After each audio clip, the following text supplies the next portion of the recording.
strategi untuk menentukan niche market. Nah, tolong didengarkan dengan baik. Kalau perlu di-save nih videonya, ya siapa tahu penting ya. Kalau yang udah tahu ya.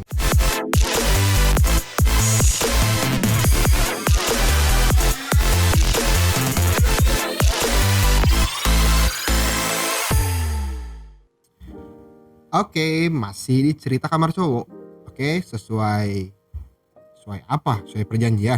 Pokoknya gini, yang sekarang kita bakal bahas lanjutan dari niche market. Nah, untuk yang sekarang mungkin agak lebih spesifik sedikit ya. Karena kita bakal bahas adalah strategi untuk menentukan niche market. Nah, tolong didengarkan dengan baik. Kalau perlu di-save nih videonya, ya siapa tahu penting ya. Kalau yang udah tahu ya nggak apa-apa.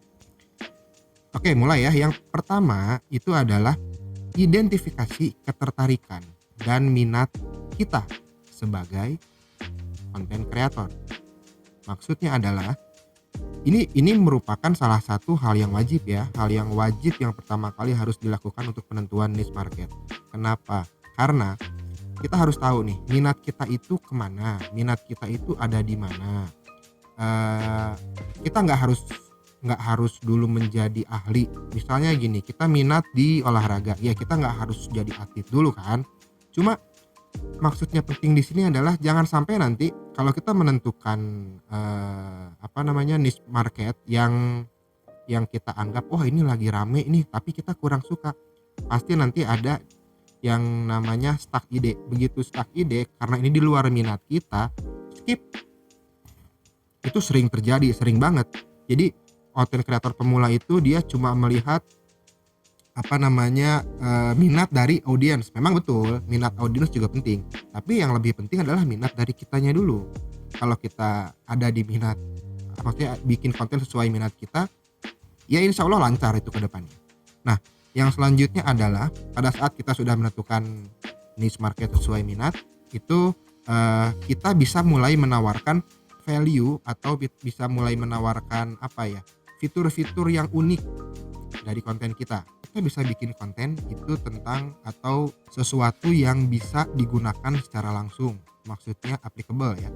Jadi kita bikin konten tentang tips olahraga di pagi hari, atau misalnya tips gym di rumah. Nah itu kan orang atau audiens yang nonton konten kamu itu langsung bisa praktekin. Beberapa atau mungkin kebanyakan dari kita kurang memperhatikan, tapi ini yang dicari sama audiens. Jadi kita harus bisa memprovide juga setelah kita menentukan minat untuk bikin konten, lalu minat kita disesuaikan sama konten yang diharapkan dari audiens, kurang lebih begitu. Yang berikutnya ini baru kita mulai masuk ke riset pesaing. Penting nih. Kenapa? Karena konten kreator kan bukan cuma kita doang, ya kan? Bukan cuma saya, bukan cuma kamu, masih banyak yang lain. Ini penting, pesaing kita siapa aja.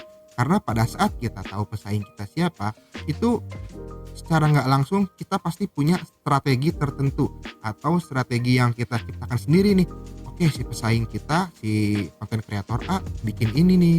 Nah, saya harus bikin apa gitu kan, itu bisa kita teliti sendiri. Ini setiap orang beda-beda, kita nggak bisa nyebutin strateginya bisa sama di tiap orang, beda-beda karena kontennya juga beda-beda kan. Tapi yang penting adalah kita tuh harus bisa melakukan riset. Ini mau nggak mau ya memang harus dilakukan.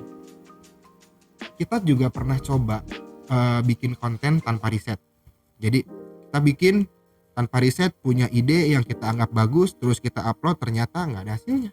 Kenapa? Karena ternyata ide yang kita pikirkan itu bagus, itu udah di-upload sama orang lain. Meskipun nggak salah juga, pada saat konten kita dengan konten orang lain sama, nggak jadi masalah selama kita punya satu hal pembeda atau punya hal unik yang bisa kita jadikan diferensiasi, itu nggak masalah. Jadi riset penting ya. Jadi kalau kamu memang pengen jadi konten kreator yang dari pemula menjadi advance, riset penting. Terus yang terakhir, jadi gini, yang terakhir itu adalah pastikan niche market kamu itu dapat memberikan value. Oke, jadi niche market yang kamu tentukan itu dapat memberikan value untuk audiens. Karena apa? Karena nilai atau keberhasilan dari sebuah konten itu adalah konten yang bermanfaat, ya kan? Apapun jenis kontennya, selama itu memberikan manfaat, itu udah pasti orang nonton. Tapi kalau misalnya kontennya receh, untuk sebagian orang jadi hiburan, untuk sebagian orang lagi itu jadi gangguan gitu. Ini kenapa sih bikin konten begini? Meskipun nggak salah, kita di sini nggak nyalahin ya. Semua konten mau dibikin silahkan. Tapi menurut kita konten dengan value itu pasti lebih baik dan bakal bertahan. Kenapa bertahan? Karena meskipun nanti banyak konten kreator lain yang bermunculan, tetapi value itu kan nggak bisa tiba-tiba hilang. Value itu nggak mungkin hilang. Jadi kalau kita punya konten, value-nya bagus, bisa diterima, mau sampai kapanpun, ya tetap aja itu masih bisa bertahan. Itu maksudnya. Jadi kalau memang kamu serius mau bikin konten, ya ini harus diperhatiin. Ini khusus untuk niche ini memang harus diperhatiin. Jadi apa ya? Kalau misalnya kita mau bikin konten tapi masih asal-asalan, masih oke lah, pokoknya yang penting gua asal upload aja dulu, ya kurang pas juga. Meskipun memang sering upload juga bagus, karena kita kan menentukan atau kita belajar itu untuk plus minusnya konten kita setelah diupload, setelah ada respon kan. Tapi ya nggak ngasal-ngasalan juga, memang harus ada struktur dulu lah sebelum kita mengeluarkan konten. Ya kurang lebih begitu ya. Nah, kayaknya untuk niche market kita bahas udah lumayan banyak nih, udah 2 episode berarti kan. Nanti sampai di part berapa berarti sekarang? 6 ya? Part 6. Nanti part 7 kita masuk ke pembahasan selanjutnya. Jangan lupa ini di-subscribe dulu, di-save. Kalau memang ini menarik atau memang ada teman kamu yang butuh, ya silahkan di-share. Terus kita juga selalu berusaha ngasih pembahasan-pembahasan yang memang diperlukan untuk konten kreator pemula itu.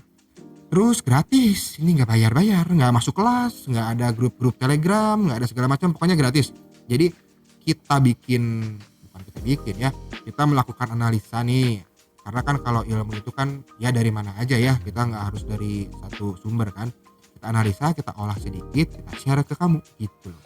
Mudah-mudahan yang kita provide bisa ngebantu kamu untuk memulai jadi konten kreator. Oke, sampai di sini aja. Sampai ketemu di part 7.